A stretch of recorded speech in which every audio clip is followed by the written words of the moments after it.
This process, this move, has probably been the most difficult move for me at this age, at this stage. In all honesty, it's very lonely. And as someone who's 52 in midlife, it's hard to make friends at this age. Everybody has their friend group at this age. What are you going to do? You're going to sit home and cry about it? Or are you going to go out there and you're just going to try to make a life out of it? And you don't want to be upset with your husband because he's barely surviving too.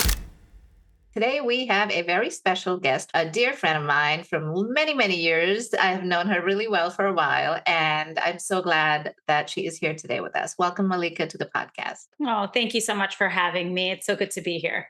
Absolutely. All right. So let's get right to it. This podcast is all about the warrior mindset. And I know for a fact that you've had your share of mindset struggles and mindset overcoming them and all that good stuff. So tell me, before we even start, tell everybody a little bit about you, who you are, what you do, where you're located. Yes. So, hi, everyone. My name is Mallika Malhotra. I'm the brand CEO.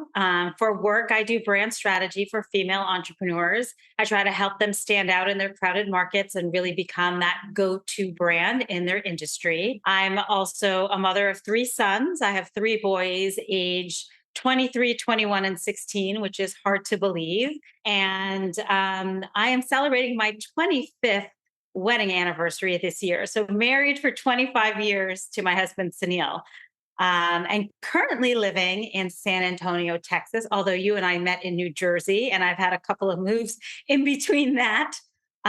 So it has been quite the journey, but I have landed in San Antonio just recently, been here for a few months. Wow. Yeah. I don't know how you do it. And I want to learn everything about how you cope with all of those moves. And we're going to get right to it. But I can't believe your kids are that old already. They're growing so fast. I tried to freeze mine, but it didn't work. I know, right? Yeah. Yeah. I know. But I'm that's holding on tight to my youngest one who's still in high school, still at home for a couple more years, but soon that's enough, good. he'll Yeah. Thank be. God for the littles. And then the dogs, right? Oh, yes. I Yeah. can't forget. I do have my dog who's turning 5 this year. I call him my life coach, my spiritual, guru, and my best friend, all wrapped up in one. I totally agree. Yeah, we're holding on to our Lily as well.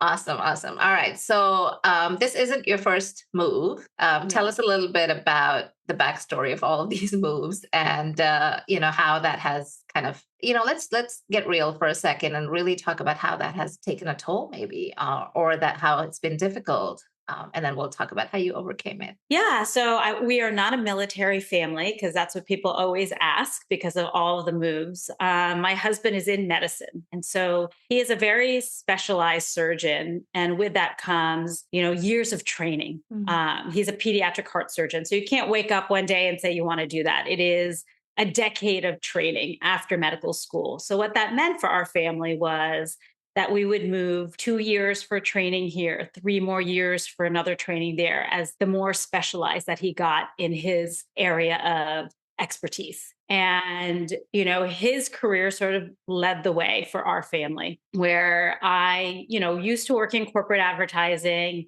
and was ambitious, still am an ambitious person, but knew at the time that I had to kind of put some of those big dreams on the back burner to prioritize my family and the vision for our family. And, all of my sons are born in different states. My oldest in New York, my middle in Colorado, my youngest in Florida. So that will just give you a little taste of the places that we have been. And, honestly, it was not easy to move, with a young family. You're not near your family, your parents to help you, and your husband's working 100-hour weeks and they don't get paid anything in the beginning, Mm. and you're just kind of surviving. But you figure out your way, you find the communities, you find other women that are like you. And I think when you have young children, it's easy to bond with other people. You're at the park, you're at the school, and everyone's in survival mode. Mine might be different because I'm moving here and there and having to start over. But when you have young children, you just feel like you're just trying to do the best that you can. So, you kind of just figure it out. And I think, part of the reason I was able to survive is really kind of that grit and that resiliency of just knowing these are the cards that were dealt. And what are you going to do? You're going to sit home and cry about it, or are you going to go out there and you're just going to try to make a life out of it. And also, you have these little boys looking up at you, and you gotta, figure out a way so that they still feel happy and open and positive. Mm. But definitely a lot of dark days, and you don't want to call home and cry and say it sucks. You have to put a face on for that too. And then you don't want to be upset with your husband because he's barely surviving too. But there is resentment that Yeah. builds up.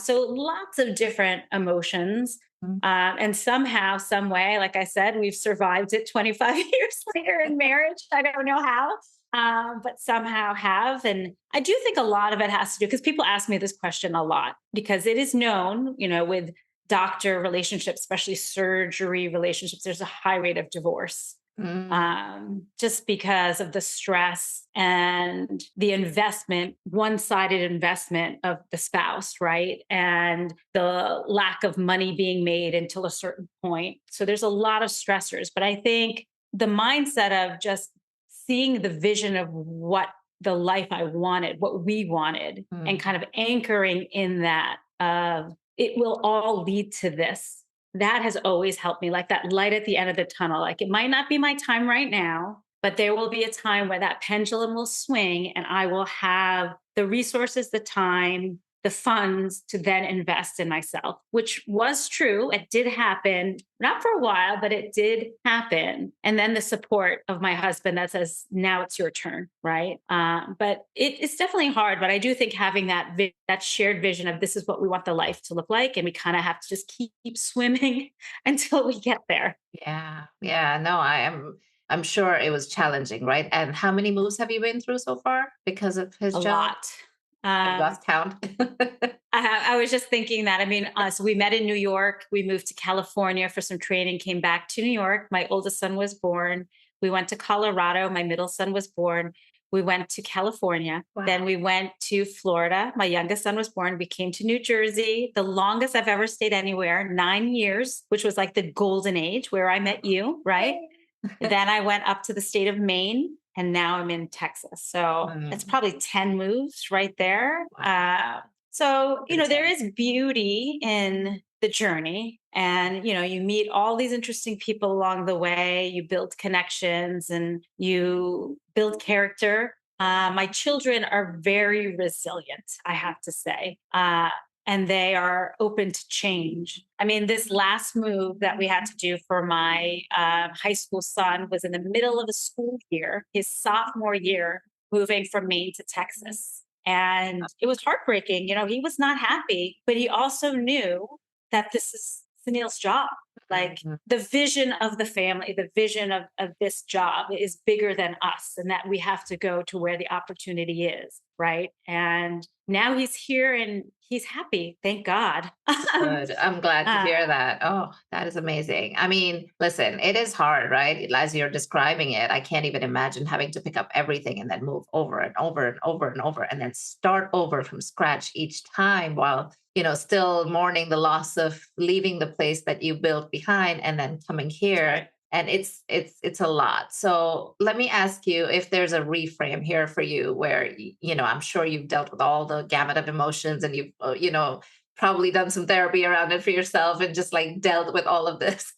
Is there, apart from the fact that, yeah, the vision is that he's going to, be able to do what he is here to do and, obviously save a lot of lives as a doctor, as a surgeon, as a specialized surgeon, and working on babies, that's got to be rewarding itself in itself.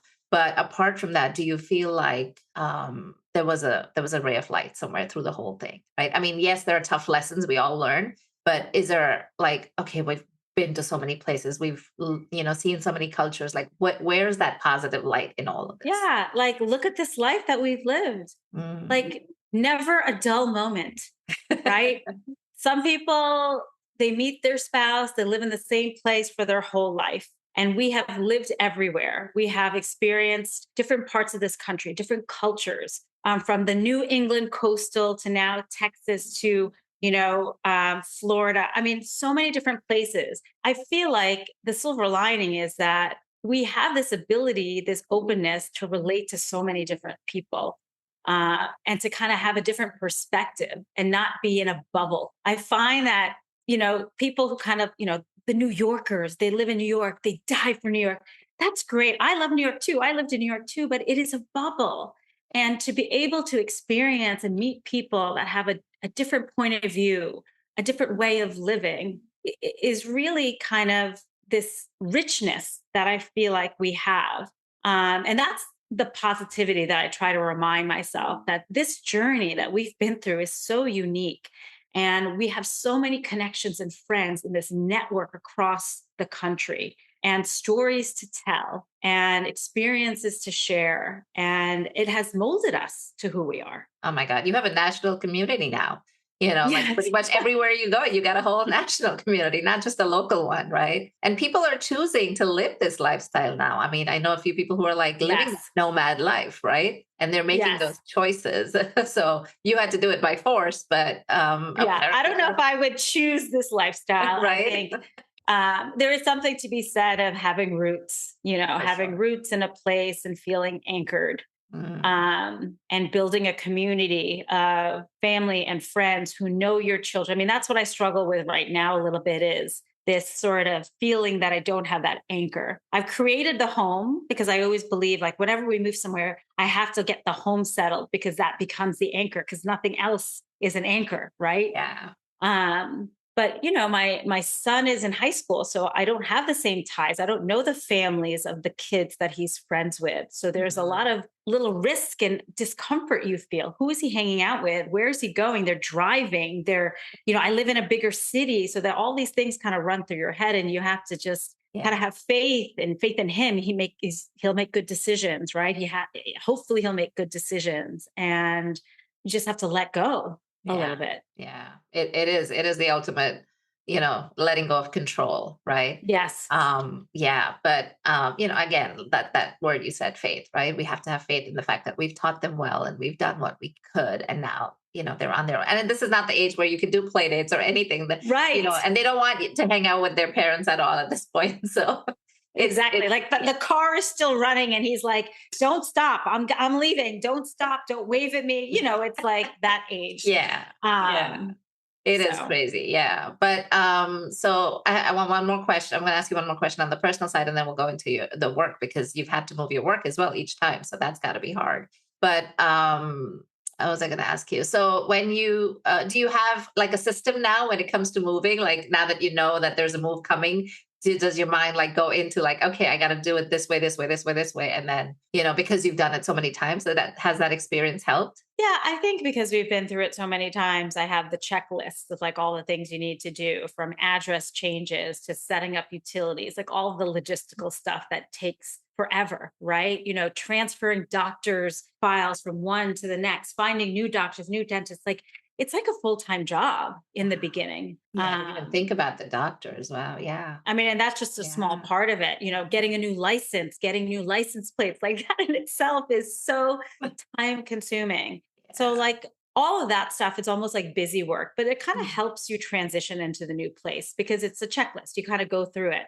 And then once all of that's done, the hardest part is the emotional, like reality Yeah. that this is your new place. This is your new life, like it or Yeah. not, Yeah. right? This is it. And, how are you going to move forward now? How are you going to make friends? How are you Mhm. going to meet people that you feel comfortable with, that are in alignment with you? And as someone who's 52 in midlife, like it's hard to make friends at this age. Everybody has their friend group at this age. So, it in all honesty, it's very lonely. It's like you're looking, it's almost like you're trying to like pursue and date people because you're looking to like meet people, but Yeah. it's very one-sided because people's lives are full, and I get it. If I were in that situation, of course my life would be full. You have your children, you have your family, you have your friends. You're not looking for some new person to come in. But I try to stay open. I try to remind myself it's a process. It will happen the way it should. Mm. And you know me, I'm sort of a control freak and very but I've learned to kind of surrender that.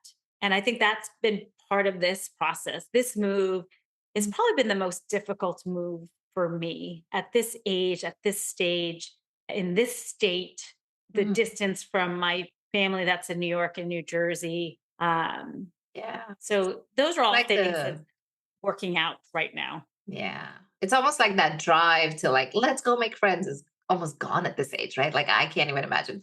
Like, Yes. sometimes I'll meet people and, they're amazing people. And I meet them and they're like, moving into town and they have little kids and they're like, oh, we should do something together. And I'm like, yeah, we should. And I'm like, I have time. I don't have Yeah. time. Yes. But I get it, right? It's hard when you're moving in and you're on the other side of it. It is so much harder. Yeah. So do you have any tips for people who are going through something similar? Like if they're like what has been your go-to approach to find people? Yeah. So I'm like exhausting my network, really. If you know Mm, anyone in San Antonio, I am asking for an introduction. Right. And okay. so I've been lucky in some ways that I have some people who know some people in San Antonio. They've made an introduction, and you kind of have to be forward and be like, reach out to them. Do you want to have coffee? And not take it personally if they don't reply back, but just be persistent. Because, like you said, their lives are full. They're not looking for that, but I am looking for that. And so that persistence has been good to me because I am starting to make a few new friends and connections. So a coffee date has led to a dinner, has led to a couple's dinner, that's led to an invitation, right? But you have to be patient, and I'm just reminding myself, like, you just have to be patient and let it unfold as it should.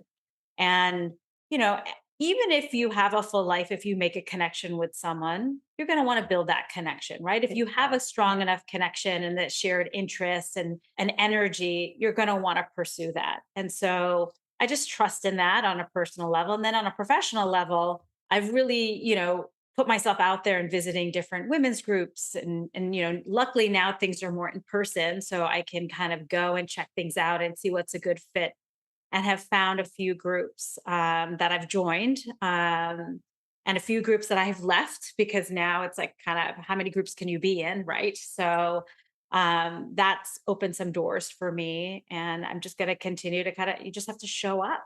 And, the more you show up, the more you'll be able to build those connections. Okay. Yeah, yeah. So tell me about your work and how that has had to change over the years because of all these moves, right? I mean, I'm sure you couldn't have held a steady job if you were going to move all the time. So let's talk a little bit about the work how it's evolved.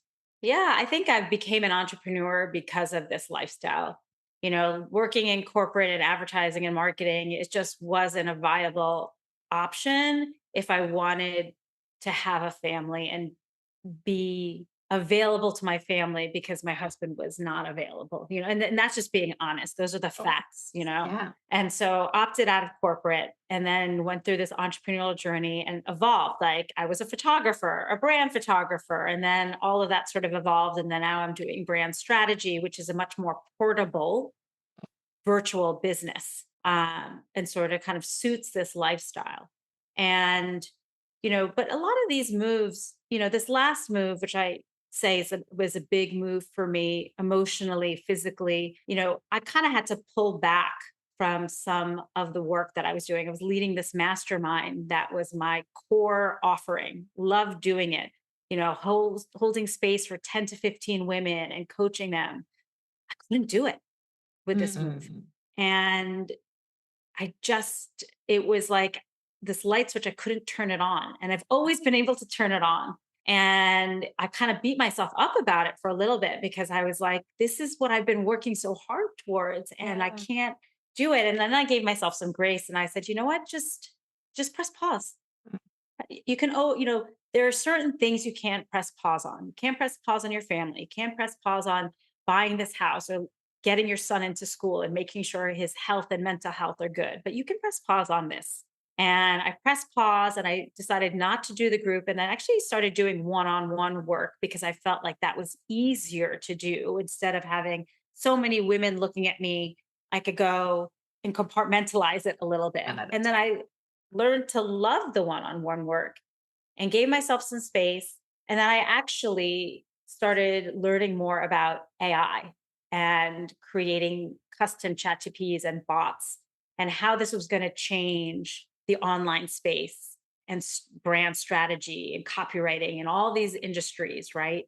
And then decided to create my own bot, because if I couldn't lead this mastermind and I was going to do some one on one, and now I had more time to maybe explore this bot. And the idea was maybe this bot could help me scale my business where it didn't require me. And while I was going through this big upheaval and change, there was something that was easy to sell at a smaller price point, but that had good impact that would help Mm. people.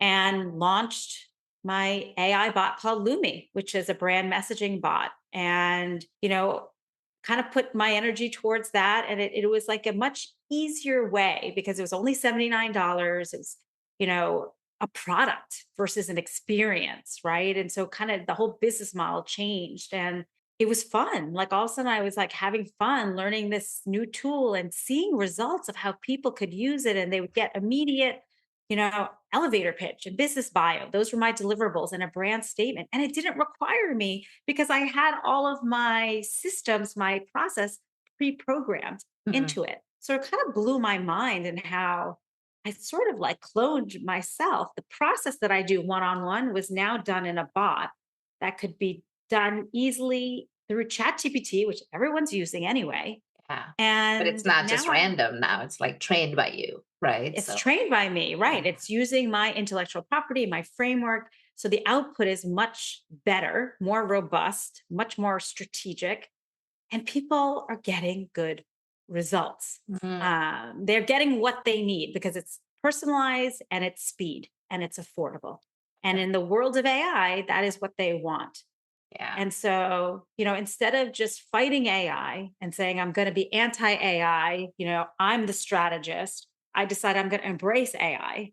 I'm going to use it in my business. I'm going to use it as a product. And that has really kind of changed my business. And I think this move, if I didn't have this move, I wouldn't have gotten there. Look at that. There's another silver lining. I love it. Yes. But I appreciate the vulnerability in sharing how you couldn't, right? And having to press pause. And I think the mental load of moving, right, at this age and stage of your life is so much that you don't have the capacity to hold space for other people, right? You need to take care of yourself, Yes. give yourself that grace. And so kudos for being able to do that, first of all, because, so many of us fight that and we're like, no, I'm going to resist any, a lack of control. And I want to try to continue this because this is the one thing that I build. And in turn, when you let go of control and you surrendered into it, you found something else. And I That's love right. that story because I have heard that story so many times from so many different people where, we let go of control and it's so hard and it's so difficult and it's so scary. But every single time that someone has done it, it has rewarded them. And I was just having this conversation with a client who was struggling to let go of something. And I'm like, I guarantee you there's better things on the other side. Just try to let go. But it is hard. It is hard. It's not easy. And we all go through this kind of challenge anytime we're letting go of something. So I love that you just demonstrated all that for us in your example. And it's so powerful. Okay. So let's talk about people who are listening right now on the podcast. Women, business owners. How can they find you? And what is it? Tell me a little bit more about this whole AI tool that you've created for people and how can they get hold of that? Yeah. So on my website, thebrandceo.com, I have all about this AI bot called Lumi. And you can, purchase it there, learn more about it there. I also have a freebie, which is also an AI tool, and it's going to help you sort of discover your niche if you've sort of been struggling with like, what's my area of expertise? So two, tools for you to help you build your business. And then would love to interact with you, learn more about you. I'm always on Instagram. My handle is at the brand CEO. So come say hi to me there. And I would love to chat with you on that platform. I love it. I love it. I'm so excited for this for you because you're not only doing something that is not heavy on your mental load, but it's keeping with the AI that's everywhere right now, and you're almost ahead of the game here. I feel like because I haven't even thought about ever creating custom GPT. I'm like, oh, that's another idea, but Yeah. Well, I can help you with that, Chitra. okay, we'll have to talk. Yeah. Thank you. You've been amazing. You were the first person that helped me with my brand when I was in fitness and nutrition. And I remember how amazing that experience was. So if anyone's struggling with their brand, I always send them to Malika. So check her out, go find her website and check out her Instagram and follow her. She's always got amazing tips on there. And if you know anyone in San Antonio, send them to her.